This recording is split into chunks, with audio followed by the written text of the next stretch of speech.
방금 읽으신 본문이 속하여 있는 전도서 7장은 전반적으로 그 내용이 인생의 허무함을 극복할 수 있는 것이 무엇인지, 그것을 도와주는 것이 무엇인지에 대하여 말씀하고 있습니다. 성경은 친절하게도 말씀을 읽기 전에 인생의 허무함을 극복하게 해주는 것이 무엇인지 알 수 있는 힌트를 남겨 놓았습니다. 성경을 보시면 그 7장이라는 숫자 위에 색깔이 있는 글씨가 적혀 있을 것입니다. 뭐라고 적혀 있나요? 네, 지혜자와 우매한 자입니다.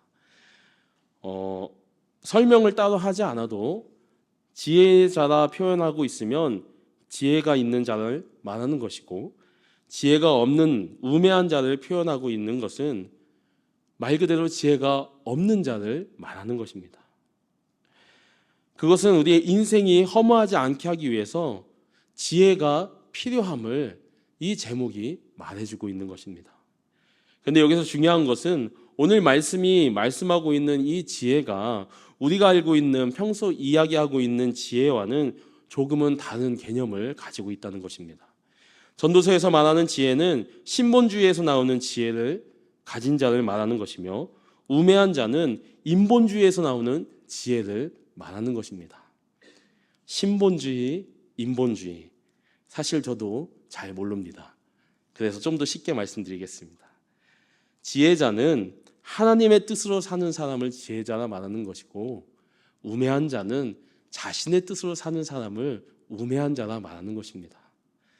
이러한 배경을 가지고 있는 오늘 본문 말씀은 하나님의 뜻으로 사는 지혜자와 자신의 뜻으로 사는 우매한 자를 대립함으로써 말씀을 읽는 자로 하여금 지혜자가 되기를 바라며 그에 걸맞는 삶의 교훈들에 대해서 말씀해 주고 계십니다.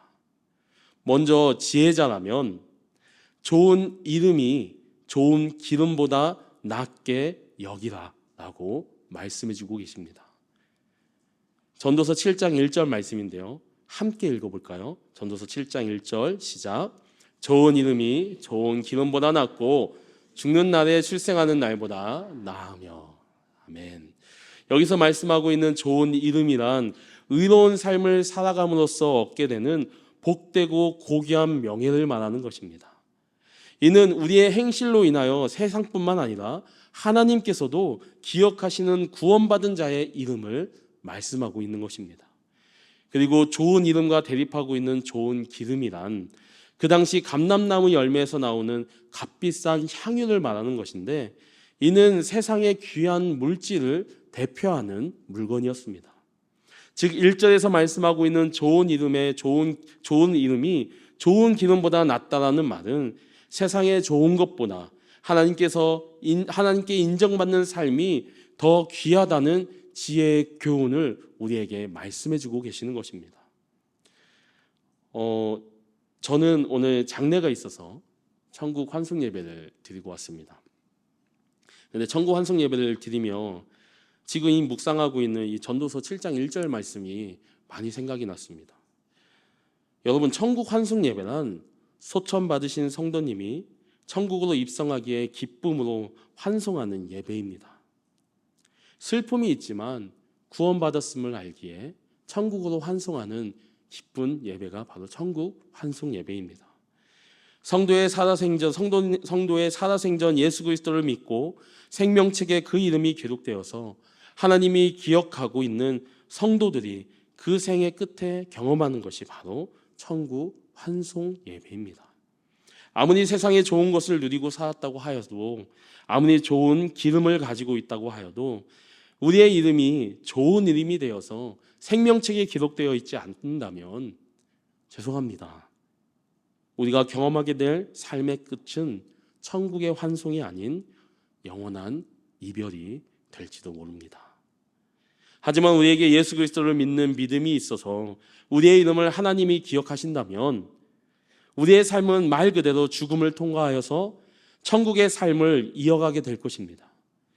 성도님들은 어떤 삶을 선택하시겠습니까?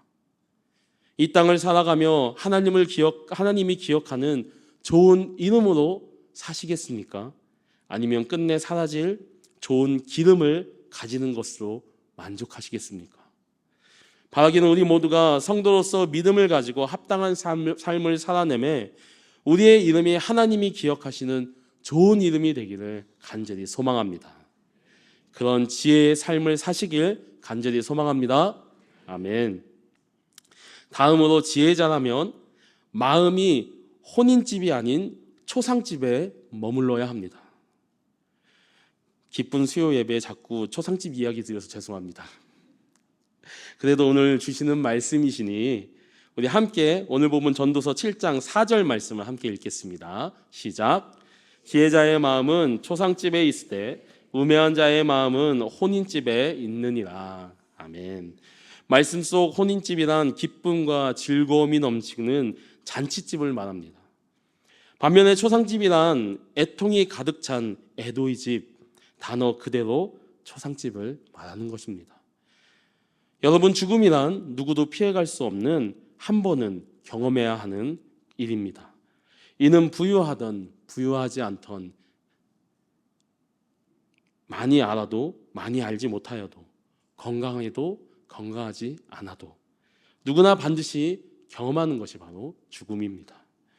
이러한 의미에서 지혜자의 마음이 초상집에 있어야 한다는 말씀은 내일을 준비함도 없이 흥청망청 세상의 잔치집에 마음을 두고 살아가는 것이 아닌 장차 우리에게 반드시 다가올, 반드시 한 번은 경험해야 할 미래를 준비함으로 생을 헛되게 소비하지 말라고 말씀하시는 지혜의 말씀입니다.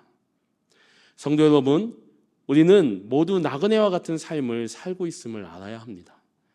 이 땅에 머무는 것은 잠깐이지만 우리는 이 땅의 삶을 마치고 천국 본향으로 가야 할 존재들입니다. 하지만 이 나그네의 삶이 끝나고 만약 돌아갈 고향이 없다면 이보다 더 슬픈 일이 어디 있겠습니까? 바라기는 이 사실을 꼭 기억하시길 부탁드립니다. 우리의 삶이 이 땅의 잔치집에서 즐기는 것으로 그 삶을 끝을 맺는 것이 아닌 이후의 삶이 있음을 분명히 알고 고향에 돌아갈 준비를 할 수 있는 지혜자의 삶을 사시는 넷사랑의 모든 성도님들 되시기를 간절히 소망합니다. 아멘. 다음으로 지혜자는 오늘 본문 전도서 7장 5절 말씀에 나와 있듯이 우매한 자들의 노래를 듣는 것보다 지혜로운 사람의 책망을 듣는 것을 더 귀하게 여겨야 합니다. 말씀에서 말하고 있는 책망이란 그 당시 쓰이던 원어적인 뜻으로 도덕적, 어리석음을 일깨워주고 강하게 양육하기 위한 목적을 가진 권면의 뜻을 가지고 있습니다. 하지만 반대로 본문 속 우매한 자의 노래는 마음을 들뜨게 하는 의미로서 그 노래라는 본연의 뜻도 가지고 있지만 이는 거짓된 위로와 격려의 의미를 가지고 있습니다. 즉 진실된 권면은 잘못된 것을 버리고 옳은 길로 돌이키는 역할을 하지만 마음을 들뜨게 하는 거짓 위로는 반대의 결과로 인도한다는 것입니다. 전도서의 저자인 솔로몬은 그의 또 다른 책인 잠언 6장 23절에서 책망에 대하여 이렇게 기록하고 있습니다. 잠언 6장 23절 말씀입니다. 대저 명령은 등불이요 법은 빛이요 훈계의 책망은 곧 생명의 길이라.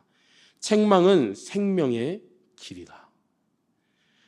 사랑의 예수님도 그의 제자들이 잘못한 경우에 책망하시며 그들이 돌아오기를, 변화되기를 기다리셨습니다. 성도 여러분, 진실된 책망의 다른 말은 바로 기회입니다. 잘못된 것을 바로잡을 수 있는 기회만입니다. 하지만 단순히 책망받았다고 하여서 자신의 기분만 돌아볼 뿐 무엇이 잘못되어 있는지 삶의 모습을 돌아보지 않는다면 우리의 삶 속에 그 어떤 선한 변화도 일어나지 않을 것입니다. 혹시 책망을 받으셨습니까? 그러하시다면 우리가 지혜자로서 책망을 나의 삶의 발전의 걸음으로 사용하실 수 있는 늘사랑의 모든 성도님들 되시기를 간절히 소망합니다. 아멘. 그리고 마지막으로 지혜자는 조급함과 교만보다 신중함과 인내의 자세를 가져야 합니다. 전도서 7장 8절 말씀입니다. 함께 읽겠습니다. 시작. 일의 끝이 시작보다 낫고 참는 마음이 교만한 마음보다 나으니. 아멘. 8절 말씀은 일을 시작하는 것도 중요하지만 일단 시작된 일을 목표한 대로 이루기 위해서 포기하지 않고 끝까지 행하는 것이 더 중요함을 말씀하고 계십니다. 이어서 매사에 교만한 마음으로 행하는 것이 아닌 참고 하나님의 뜻에 순종함으로 결국 모든 일을 성취하는 인내와 겸손의 마음이 더욱 중요한 것임을 말씀하고 계십니다. 즉 어떤 일을 하던 예수님과 같이 끝까지 인내하며 순종하는 것이 중요하다고 말씀하는 것입니다. 바라기는 이를 기억하시어서 맡겨주신 사역과 일에 인내와 순종으로 복된 열매를 맛보실 수 있는 늘사랑교회 모든 성도님들 되시기를 간절히 소망합니다. 성도 여러분, 오늘 읽으신 전도서 본문 말씀에서는 좋은 기름보다 좋은 이름을 추구하는 것이 지혜로운 것이며 혼인집이 아닌 초상집에 마음을 두는 것이 지혜로운 것이며 우매한 자들의 노래를 듣는 것보다 지혜로운 사람의 책망을 듣는 것이 더 지혜로우며 조급함과 교만보다 신중과 인내의 자세를 가지는 것이 지혜로운 것임을 말함으로써 우리로 하여금 우매한 자가 아닌 지혜로운 자의 삶을 따라갈 것을 권면하고 있습니다. 그러면서 이렇게 말씀하고 계십니다. 오늘 본문 전도서 7장 12절 말씀입니다. 제가 읽겠습니다. 지혜의 그늘 아래에 있음은 돈의 그늘 아래에 있음과 같으나 지혜에 관한 지식이 더 유익함은 지혜가 그 지혜에 있는 자를 살리기 때문이니라. 아멘. 지혜에 있는 자를 살리기 때문이라. 하나님이 주신 지혜의 그늘 아래에 있어도 돈과 같은 즉 세상의 물질의 보호 아래에 있어도 우리는 보호받지만 근본적으로 하나님이 주신 지혜의 그늘 아래에 있는 것이 우리에게 더 큰 유익이라 말씀하고 계시는 것입니다. 그리고 그 이유를 지혜가 생명을 살리기 때문이라고 말씀해 주시고 계십니다. 생명이 우리에게 소중한 것은 말할 것도 없습니다. 육의 생명은 물론이거니와 영의 생명은 더욱 그러합니다. 마태복음 16장 26절 말씀에서 예수님은 이렇게 말씀하십니다. 사람이 만일 온 천하를 얻고도 제 목숨을 잃으면 무엇이 유익하리요? 사람이 무엇을 주고 제 목숨과 바꾸겠느냐? 아멘.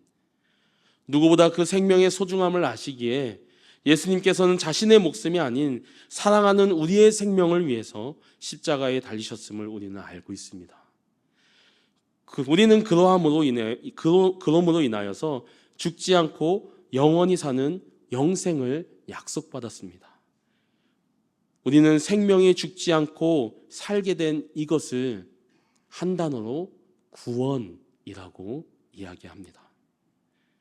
여러분, 구원받은 우리에게 이 생명을 살리는 지혜는 믿지 않는 사람들이 추구하는 그 어떤 지혜보다 소중한 것입니다.